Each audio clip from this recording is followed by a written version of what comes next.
For 6 weeks, we have had unprecedented access to the Black Room, a private company that provides what it calls support services to the superhumans that we see in action every day.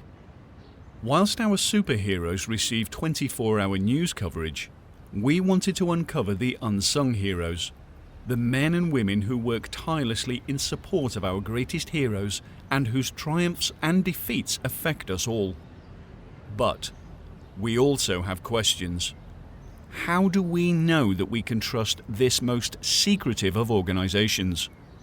Welcome to the Black Room.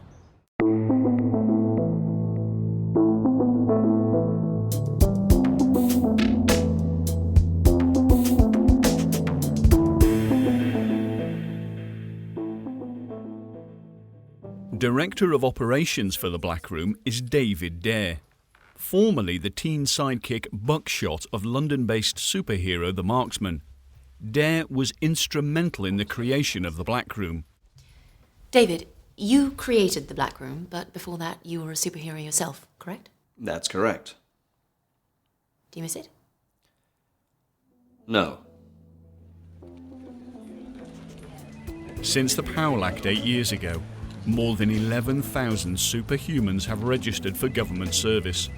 With their powers and abilities in demand in law enforcement, fire and rescue, science, medicine and military applications, registered superhumans are big business. Dr. Neepa Singh is the Black Room's Director of Requests. She replaced the previous director just 3 months ago. Dr. Singh, can you explain to me what a Director of Requests does? Absolutely. Every day our clients will receive up to 6,000 requests via their social network accounts or websites. As a Director of Requests, it's my job to oversee the process by which these requests are filtered and prioritised before being passed on to our clients. Filtered? It's simply not possible for any superhuman to respond to every request they receive. We try to ensure that the most vital cases are passed forward. So what happens to the cases that you don't consider to be vital? Please, let me be clear. To us, every request is vital. We take the responsibility to make sure that they have the opportunity to do the most good that they possibly can. Do your clients ever get to see any of the requests that you filter? Dr. Singh, you're needed in the conference room. This interview will have to wait.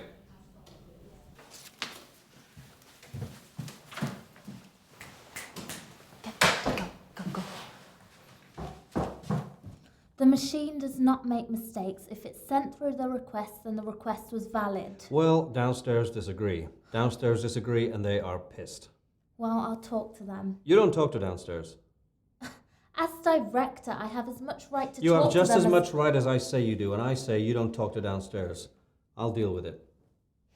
And what about the machine? Fix it. What if it's not broken? Fix it anyway.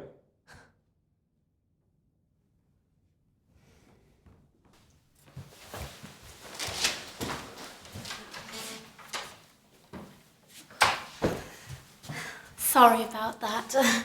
As you can imagine, things crop up here from time to time. We're all very passionate about what we do.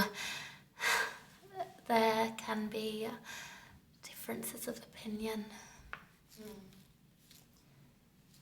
Dr. Singh, who are downstairs? Why don't we start the tour and I'll show you. Operating around the clock, the specialist staff of the Black Room provide everything from basic accounting services to insurance brokering, legal counsel, and what they refer to as the strategic and technical support that their superhumans demand. In the rooms below us, downstairs, is what we call the machine. It's a supercomputer implemented by my predecessor. It scans all the requests and uses a matrix of over 520 individual preferences and factors to determine which requests any superhuman may be capable of acting on. And that's what's happening here. That's correct.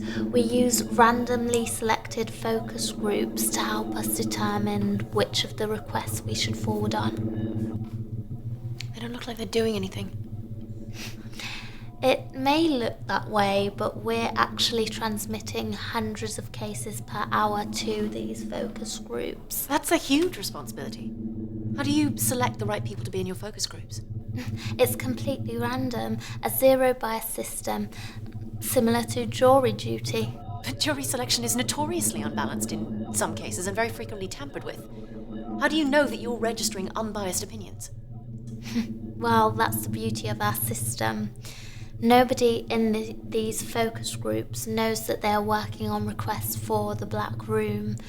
You're telling me that these people have no idea that they're currently making life and death decisions? Well, that's correct. We also run a monthly descrub, and they have the option of leaving the program at any time. Miss Hammond? Despite the Powell Act, superhumans remain largely unregulated, and as a private organisation, the Black Room is accountable only to its clients and its shareholders. Can you tell me what scrubbing is, Mr. Dare? As you can imagine, Miss Hammond, we deal with a lot of information here. A lot of information that could cause a great deal of damage if it fell into the wrong hands. The scrubbing process removes that information safely and cleanly so that all of our employees can enjoy life outside of what we do here, free from the burden of keeping secrets and protected from any danger of kidnap or interrogation. You're saying you wipe their memories? We remove them temporarily. Everyone scrubs up when they get to work in the morning and remembers everything. I couldn't run an effective team if everyone behaved like it was their first day all the time. Is it dangerous?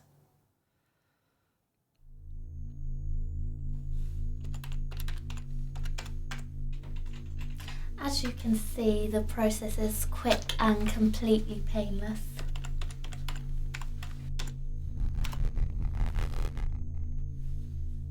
They look confused. Do they know what's happening? The process is similar to falling asleep in your favourite chair. You're confused as to why you're there and surprised that you fell asleep in the first place. But it's completely painless. And is the process voluntary? No, it's not voluntary.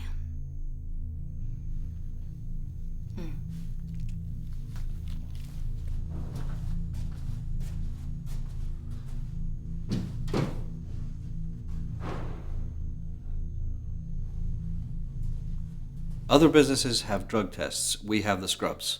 All we're doing is keeping people safe. Our people, our clients, and our clients' people. And you don't think scrubbing is unethical? Miss Hammond, I'm not in the ethics business. I'm in the mad scientist wants to blow up the world, and the only thing that can stop him has got a flat tire, and it's his wedding anniversary business.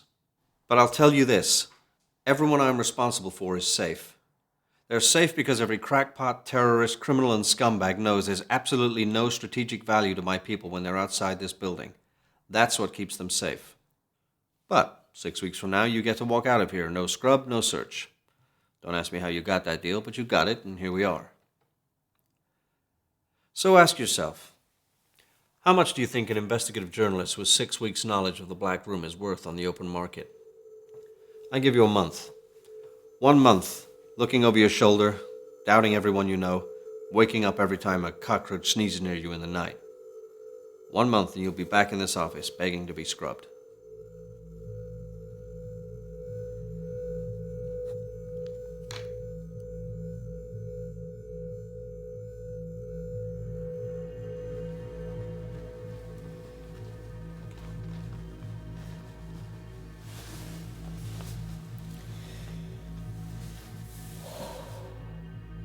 So that was day one. You're right. Something is definitely wrong here. They're not even trying that hard to hide it. I'm sure that Dare is going to make sure I get scrubbed before I leave here, so I'm going to try and upload this to you now. God, I just hope this little gizmo of yours works.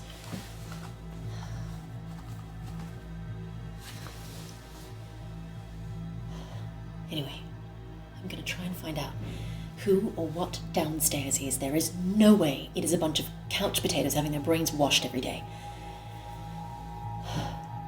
No. Whoever they are, something Nipper Singh said today really pissed them off.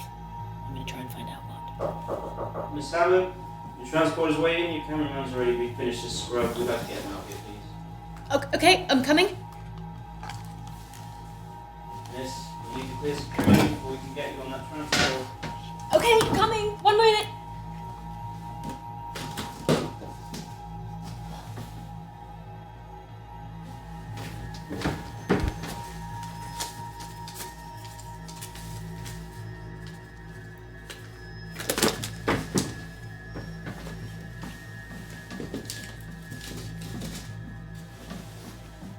Miss Hammond?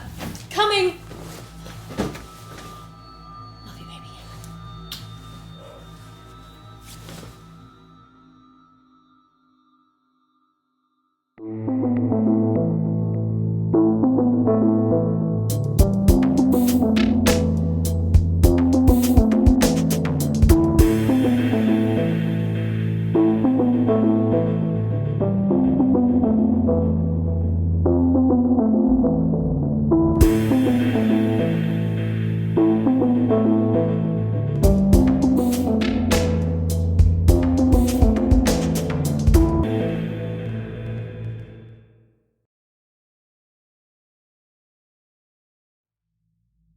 But 6 weeks from now, you get to walk out of here. No scrub, no search.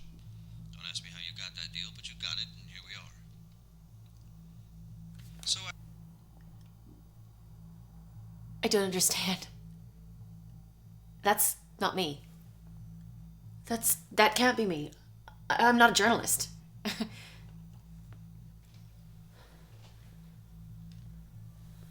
I think you need to see the rest.